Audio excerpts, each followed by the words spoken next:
Önce mən bir qız sevmişdim, o mənə məxsus idi, mən bilirdim.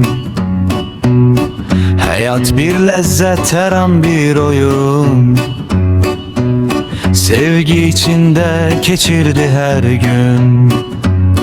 Mən çox dəyişdim, o da dəyişdi, amma ürəyim hələ həmin yerdədir. Hardasa uzaqda, bəlkə yaxında, hələdən mənim xəyalımdadır. Mən dəliyəm, bilirəm bunu, heç cür unutmam mən bu sonu. Hara getsəm də izindəyəm, mən hələ də ilk gündəyəm.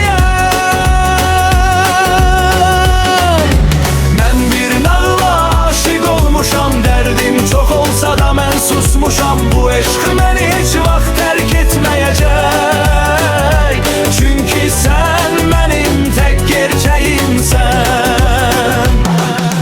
Hey, hey, oy, oy, oy. Hey, hey, oy, oy, oy. Bəlkə bu bir səhv, bencil xəta, düşmüşəm mən bu sonsuz ata. Gözlərin hələ də ağlımı alır, ruhum səninlə nağılda qalır. Mən bir nağıla aşiq olmuşam, dərdim çox olsa da mən susmuşam. Bu eşq məni heç vaxt tərk etməyəcək, çünki sən mənim tək gerçəyimsən. Mənə bir nağıl danış, gəl yanıma, sənin o nəfəsin dolsun canıma. Yollarımız ayrı, taleyimiz tək, döyünür hələ də bu dəli ürək.